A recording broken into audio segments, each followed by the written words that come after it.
bersama dengan kita pada pagi ini untuk membincangkan dan juga memberikan berkenaan dengan projek-projek Majlis Kesejahteraan Masyarakat. Bersama dengan kita pada pagi ini iaitu bersama dengan Tuan Yusof bin Halim, merupakan yang di-Pertua Majlis Kesejahteraan Masyarakat MKM. Assalamualaikum Tuan. Waalaikumsalam. Alhamdulillah. Apa khabar pada pagi ini? Sihat?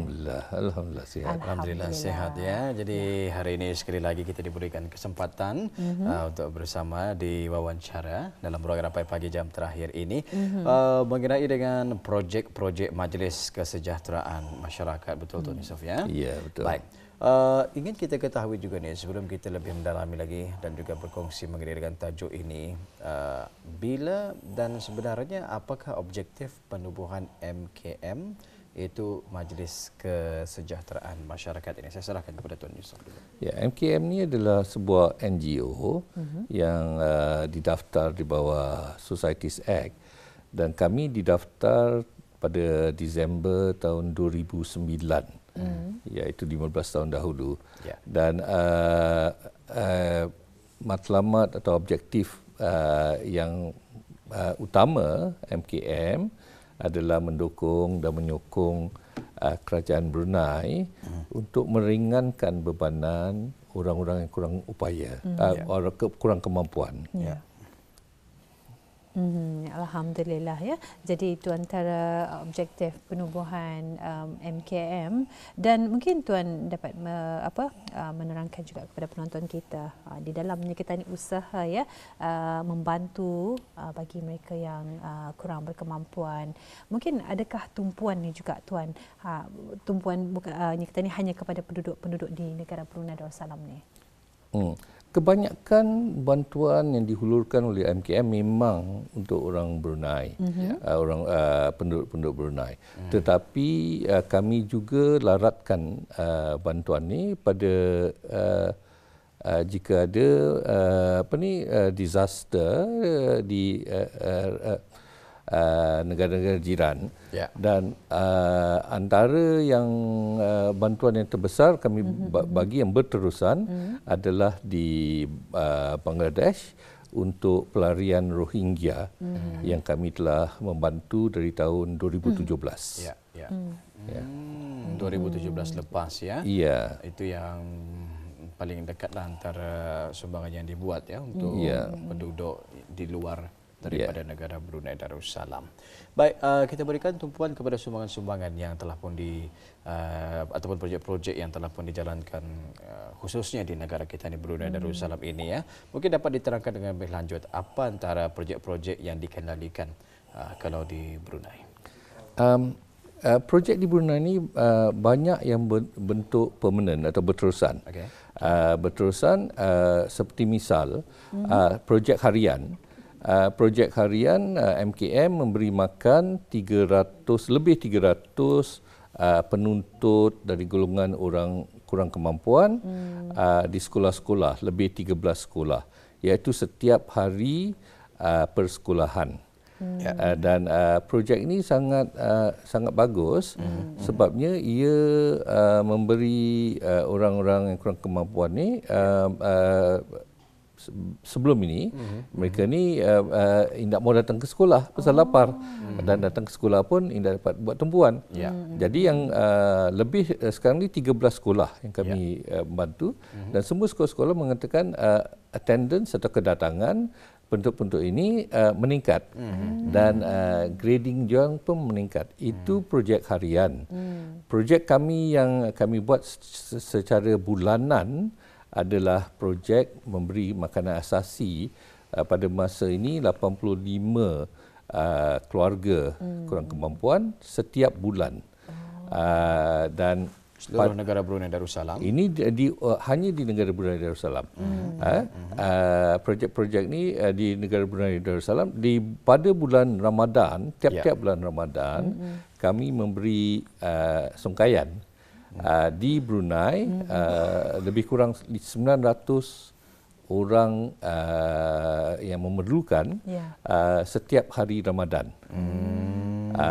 Dan di penghujung tahun ini projek yang permanent penghujung tahun kami memberi bantuan pada mereka yang akan mahu mula sekolah, bantuan persekolahan. Dan biasanya pada bulan Oktober kami juga untuk persekolahan ni kami juga membantu yang mereka yang perlu bayar yuran sekolah. Banyak orang yang tak tahu yang banyak orang tidak dapat bayar yuran sekolah. Walaupun yuran sekolah tu saya rasa untuk rakyat Brunei RM2 sebulan dan untuk penduduk tetap lebih mahal. Tapi bulan 10 selalu menjadi masalah. Sebabnya sekolah-sekolah kata kalau tidak bayar sekolah, yuran sekolah, tak dapat periksa. Itu yang kami membantu. Dan secara berterusan juga adalah kami memberi scholarship kepada orang-orang kurang kemampuan. Ini tak termasuk yang ad hoc. Banyak lagi kalau kan cerita satu persatu dikongsikan terlalu banyak. Mungkin satu saja saya petik yang banyak orang tidak faham. Kami juga ada dana jenazah. Banyak orang tidak faham kenapa kami ada dana jenazah bagi orang-orang kurang kemampuan. Sebab bila seorang tu meninggal, untuk mengkuburkan, membuat apa yang perlu, menyempurnakan jenazah ini tadi, jenazah, menggapai semua, kapan, memerlukan sekurang-kurangnya lebih kurang RM300. Jadi untuk orang kurang kemampuan ini payah. Itu mungkin satu jumlah yang besar bagi mereka. Ya, memang. Itu antara yang itulah yang saya baru terangkan, tak sampai separuh apa yang kami buat sebenarnya di Brunei, di luar negara lain tu. Okey, baik, menarik sekali antara aktiviti-aktiviti yang dijalankan projek-projek Majlis Kesejahteraan Masyarakat ini. Bayangkan saja memberikan makanannya kepada para penuntut pelajar yang kurang berkemampuan. Projek-projek ini sudah dijalankan dari awal penubuhan MKM atau macam mana ni tuan? Dari awal, ada yang dari awal tahun 2009. Ada yang ditambah setiap tahun. Tapi semua projek ini sudah berjalan sekurang-kurangnya dari tahun 2015. Ada yang sebelum itu. Dana-dana yang didapatkan untuk menjalankan projek-projek sebegini dari mana ni Tuan Yusof? Dana ni didapat daripada orang ramai. Semua masyarakat lah. Semua masyarakat. Apa yang orang tak faham, bukan apa yang saya perlu tekankan di sini, orang Brunei ini pemurah sangat pemurah. Dan apa yang mustahak bagi NGO adalah untuk orang mempercayai NGO ni yang kami tidak, memang kami menjalankan amanah. Dan untuk MKM, apa yang saya mau tekankan di sini, untuk projek-projek kami tidak mengadakan apa-apa potongan. Jadi kalau RM1 didermakan untuk persekolahan, projek persekolahan, RM1 akan pergi ke anak sekolah. Tak ada potongan admin fees atau apa-apa. Untuk belanja operating cost kami, kami membuat itu cara yang lain untuk mendapatkan khusus untuk operating cost. Menarik sekali. Betul sekali. Jadi saya suka mendengarkannya apabila semoga masyarakat itu terus sampai 100% kepada mereka-mereka yang memerlukan. Betul dan juga sekali. Menerimanya nanti menerusi projek-projek ini. Itu projek yang telah pun dijalankan di dalam negara ni. Betul sekali. Dan tadi ada menyatakan juga bukan saja di negara besar tapi juga turut dilaratkan ni ke Bangladesh. Jadi mungkin dapat dikongsikan bersama dengan penonton kita Tuan, apakah antara projek-projek yang telah pun dijalankan di sana? Di Bangladesh, mungkin saya mulakan yang sebenarnya bukan saja di Bangladesh, tapi Bangladesh yang terbesar. Kami telah menghulur bantuan ke Malaysia, di Limbang, di Surabaya, di Kota Kinabalu, di Jakarta. Tetapi yang dari tahun 2017, apabila masalah pelarian Rohingya, kami banyak memberi tumpuan pada pelarian. Dan kami telah tubuhkan satu sekolah di Rohingya untuk pelarian, di mana ada 500 penuntut yang mempelajari, bukan ada yang aliran tahfiz dan aliran biasa. Dari aliran tahfiz dari awal tahun 2018 hingga sekarang kami telah menghasilkan 48 tahfiz. Kami juga telah membangunkan 17 masjid dan kami juga telah membangunkan telaga air atau tube well lebih 1,100. Ini tidak termasuk bila puasa kami memberi makanan untuk orang fakir miskin. Di sana banyak orang fakir. 1,000 orang setiap hari. Dan hari raya Korban kami akan mengkorbankan biasanya dalam 400 kambing dan 40 lembu. Itu antara yang kami buat. Tapi yang paling dibanggakan adalah sekolah di sana, 500 orang penuntut. Jadi siapa yang macam mengorganisasi ataupun menguruskan projek-projek yang ada di luar ini tadi ni? Di luar ni dari segi accounting kami mendapat datanya.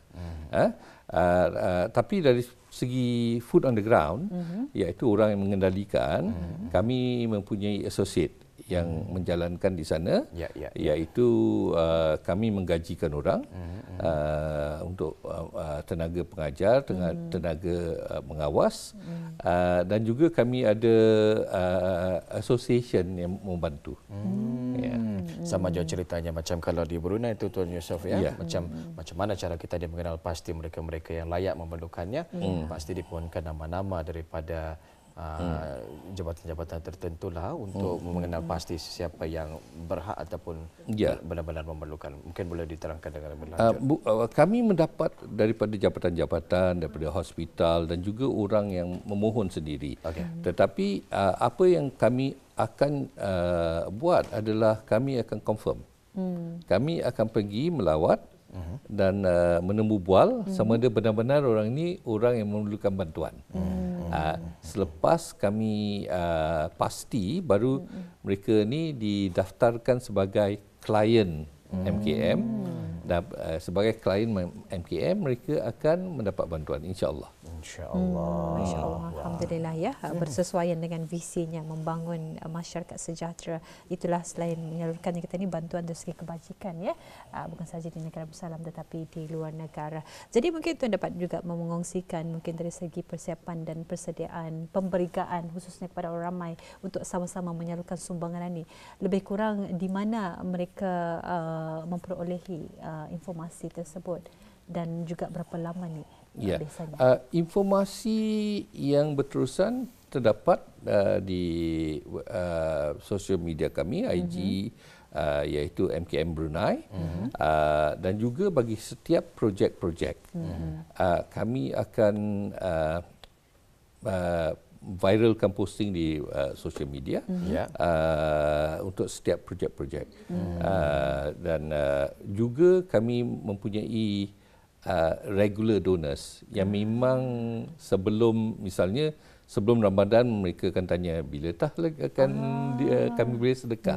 Jadi kami pilih regular donors yang sebenarnya ramai. Siapa sebenarnya MKM ini Tuan? Di kalangan siapa saja dan adakah orang ramai boleh menyertainya ataupun macam mana? MKM ni boleh siapa saja penduduk Brunei boleh menyertai. Tidak kira kriterianya penduduk Brunei, kriterianya orang dewasa lah. Jadi untuk ia penyertaannya ada dua. Satu menjadi ahli sebenarnya, kedua menjadi sukarelawan. Sebabnya banyak yang tidak mau jadi ahli tapi menjadi sukarelawan. Misalnya bulan puasa 800 orang kami membagi makanan, kami mempunyai orang sukarelawan untuk membawa makanan ni pada orang-orang yang memerlukan tadi ya. Baik. Alhamdulillah ya. Jadi tuan mungkin dapat dikongsikan juga ni bagaimana sebetulnya MKM ataupun Majlis Kesejahteraan Masyarakat ya dapat kewangan untuk menjalankan projek-projek tersebut. Mungkin dapat dikongsikan. Seperti saya itu semuanya dari orang awam. Semuanya apabila kami posting kami mempunyai regular customer dan juga mungkin dapat saya kongsikan itu cara-cara penyumbangan. Penyumbangannya adalah online, online melalui akaun kami atau melalui BIBD ada drop down box, ataupun juga ada yang datang berjumpa pasalkan mahu menyerahkan secara menyerahkan dan bertanya supaya senang hati mereka. Jadi ini adalah cara-cara. Cuma saya mungkin yang baiknya apabila Rohingya menjadi masalah, satu kumpulan di Singapura, penuntut agama yang sebenarnya yang mengajar tu kakak saya sendiri. Mereka mencek beberapa negara yang mana paling bagus untuk menghantar derma ni, dan mereka mengatakan Brunei yang paling bagus. Alhamdulillah. Pasal very transparent. Satu feedback yang sangat baik yang telah pun dijalankan. Jadi kedepannya nanti insyaAllah mudah-mudahan jika sudah berhasrat untuk membuat sumbangan bukan saja secara langsung di dalam negara, malahan juga di luar negara, boleh berhubung sendiri dengan mana-mana hubungan yang telah pun dikongsikan tadi melalui media sosial ataupun mungkin boleh menghubungi nanti MKM ini ya. Apapun ribuan terima kasih kita ucapkan buat Yang Mulia Tuan Yusof bin Halim yang di-Pertua Majlis Kesejahteraan Masyarakat telah pun berkesudian bersama kita pagi ini dalam sesi wawancara projek-projek Majlis Kesejahteraan Masyarakat. Apapun ribuan terima kasih kita ucapkan di atas segala sumbangan-sumbangan yang telah pun dijalankan selama ini. Kedepannya nanti akan banyak lagi sumbangan-sumbangan dan juga projek-projek yang bakal dijalankannya. Jumpa lagi di lain kesempatan Tuan Yusof. Assalamualaikum. Waalaikumsalam.